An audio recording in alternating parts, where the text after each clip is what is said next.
Hello everyone, very good evening, जय हिंद। एक बहुत खूबसूरत गीत पहले हुआ करता था। गाना, गीत नहीं गाना। पहले के ज़माने में ना हमारी जितनी भी एक्चुअली आप गाने अगर सुनेंगे और अगर आप हिंदी गानों के शौकीन हैं, मुझे बड़े अच्छे लगते हैं।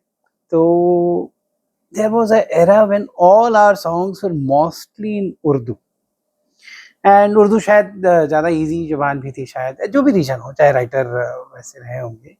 तो बड़ा खूबसूरत एक गाना है कि वो अफ़साना जिसे अंजाम तक लाना न हो मुमकिन, वो अफ़साना जिसे अंजाम तक लाना न हो मुमकिन, उसे एक खूबसूरत मोड़ देकर भूलना अच्छा।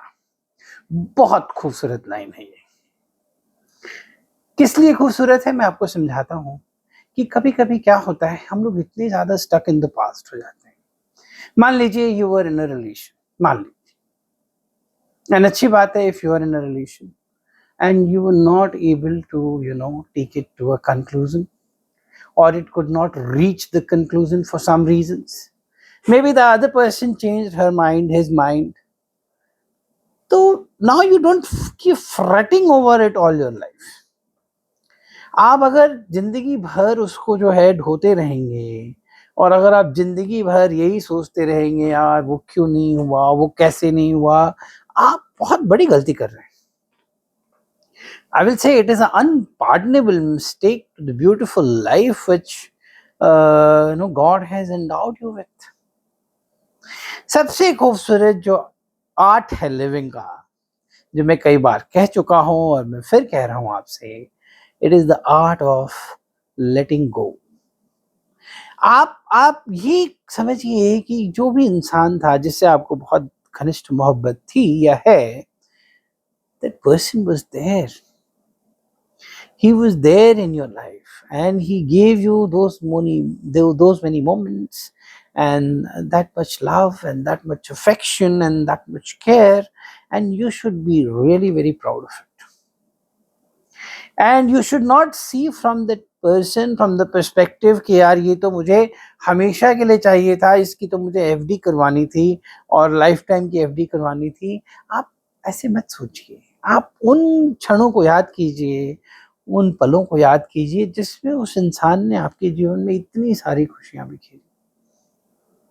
तो देखने का पर्सपेक्टिव है। क्या होता है, ह्यूमन माइंड में वल्नरेबिलिटी है, ह्यूमन माइंड में फ्लक्चुएशंस हैं, and for some reason that person, जो भी वो पर्सन है, is not able to put himself or herself in a situation or life with you, whatever is the reason, whether that reason is logical, not logical, but that person is not happy continuing with you should respect it as you respected that person decisions to live her life or live his life with you. आपको mutual respect करनी चाहिए दोनों चीजों की।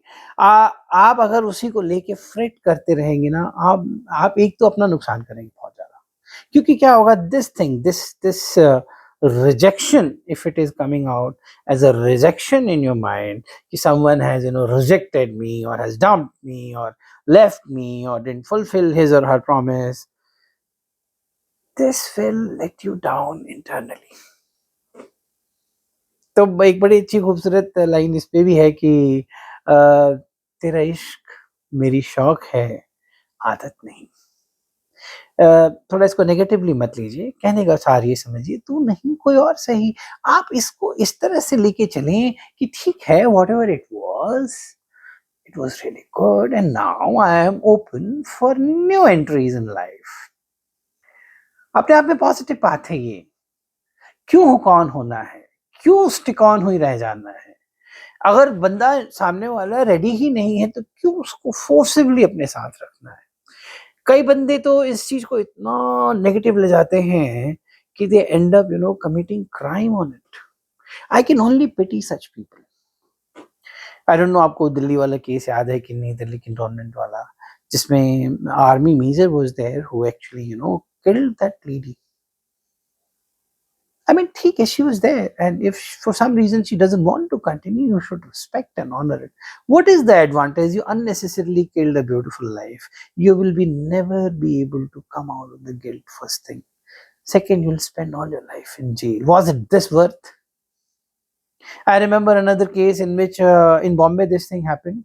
बॉम्बे में क्या हुआ था कि एक लड़की थी, उसका किसी बंदे से रिलेशन रहा होगा और उस बंदे ने फिर शी बिकेम एमएनएस, एमएनएस होता है ना, मिलिट्री नर्सिंग सर्विसेज में, नेवी में she got joining and she was travelling to Bombay.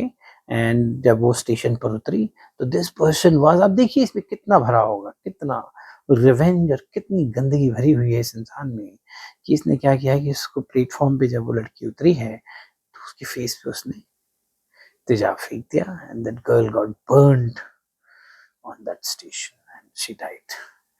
क्या मिला आपको उससे? ये ग्रज, ये रिवेंज, ये फ्रस्ट्रेशन दिखा के आपको क्या मिला? एक तो आपने उसका जीवन खराब किया, वो ट्रॉमा जो आपने उसको दिया और जो उसके फैमिली मेंबर्स को दिया, उससे वो कैसे निकलेंगे? आप कैसे अपने आप को उससे निकाल पाएंगे, इस भावना से जो आपने दुख दिया बिना मतलब में उनको? दूसरी बात, आप अब क्या कर रहे होंगे? जेल में कहीं पड़े होंगे, सड़ रहे होंगे, तो इतना रिवेंज और इतना ग्रज क्यों? तो वो अफसाना जिसे अंजाम तक लाना न हो मुमकिन, उसे एक खूबसूरत मोड़ देकर भूलना अच्छा। खूबसूरत मोड़ से मेरे ख्याल है मतलब शायर का या कवि का ये रहा होगा कि अ, मतलब लेट्स पार्ट म्यूचुअल, एक अच्छे मोमेंट में, let's have a coffee and let's enjoy the moment and let's feel good that it was there and then move on. That is what is more positive and more, you can say, and then you can, still what is the beauty of this is कि आप में एक्रिमनी नहीं है, आप में गुस्सा नहीं है, तो आप अभी भी एक दूसरे से बात तो कर सकते हैं, and you can be there if required and she can be there or he can be there if required, so ज़्यादा खूबसूरत है। तो बहुत सारी बातें हमारे गानों के बीच में छुपी रहती हैं और उसको अगर हम पॉजिटिवली समझें तो बहुत सारे बदलाव हम कर सकते हैं। सिमिलरली आप ये जो लेटिंग इट गो वाला ये भी है कि आपने बहुत मेहनत की और आप बहुत प्रयासरत हैं and you are really trying hard and working really day and night, but कोई चीज़ आपको नहीं मिल पा रही है, या बहुत मेहनत की, बहुत शिद्दत से आपने मेहनत की और मान लीजिए किसी एग्ज़ाम में आपका नहीं हुआ, आधे मार्क्स से, 1 मार्क से, 2 मार्क से, 3 मार्क से आप रह गए, कोई बात नहीं। उसको लेट गो कर दीजिए, उस भावना को लेट गो कर दीजिए कि मुझे नहीं आता है, मेरे साथ ऐसा क्यों हो रहा है, तो ये फलाना-ढिमकाना और अपने ऊपर बहुत सारी त्रासदी और अपने को बहुत नीचा देखना, आप उसको लेट गो कीजिए वहाँ पे, ठीक है नहीं हुआ, कोई बात नहीं, मूव ऑन कीजिए towards the next what you have. एक बहुत खूबसूरत लाइन है जो आप यूज़ कर सकते हैं, व्हाट्स नेक्स्ट? तो मान लीजिए नहीं हुआ तो what is next? Is there something next?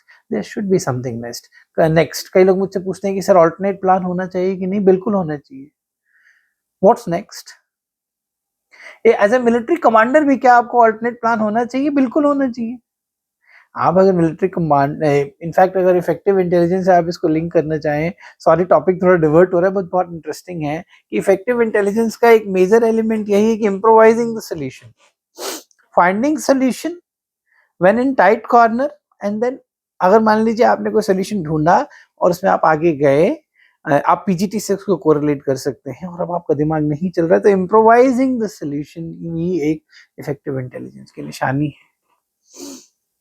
तो बहुत सारी बातें हैं, लेट गो कर दीजिए, जाने दीजिए। अगर किसी ने आपका, किसी दोस्त ने, किसी खास दोस्त ने दिल तोड़ा है आपका, आपकी आपकी विश्वास को तोड़ा है,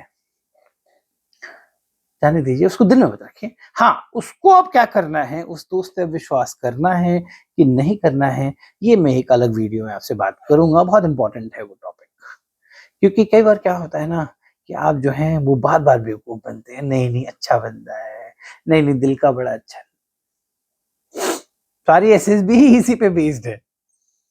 जिसने एक बार आपके साथ किया गलत, देखिए गलती होना और गलत करना दोनों में बड़ा अंतर है। गलती होना means it happened, and it was beyond the control or intentions. गलत करना is not beyond the intentions, it is the intention. तो इसमें मैं एक और वीडियो बनाऊंगा, बात करूंगा. बट अगर आपका कहीं दिल कहीं अटका पड़ा है, चाहे किसी खूबसूरत रिलेशन की बात हो, चाहे किसी एम्बिशन की बात हो, एक खूबसूरत मोड़ देकर उसको जाने दीजिए और आगे बढ़िए and hope for the best. And someone else is waiting around the corner. Shahrukh Khan की वो मूवी मुझे याद आई, कभी हाँ कभी ना, में बेचारा बहुत दुखी बैठा हुआ था ऐसे. तो इसको मैं दोबारा विस्तार से भी बताऊंगा. तो वो लड़की चली गई, ऐना जो थी, Anna was Chitra Krishnamurthy. She went to her own, जिसको प्यार करती थी. बहुत दुखी बैठा हुआ था. तो एक लड़की आती है और उसके पाँव दिखाई दे रहे हैं और बहुत सारा बैग है उसके पास, और पूछती है, आप मुझे बता सकती हैं एड्रेस कहाँ है? और जैसे ही शाहरुख खान ऊपर देखते देखते सामने जूही चावला खड़ी है. And that is how the movie ends. There is someone waiting for you round the corner. Open your arms, open your mind, open your heart, let it go what you can't sustain. Thank you. जय हिंद. बताइएगा कैसा लगा video, share कीजिएगा और subscribe कीजिएगा मेरे channel को. जय हिंद. Thank you. Bye bye.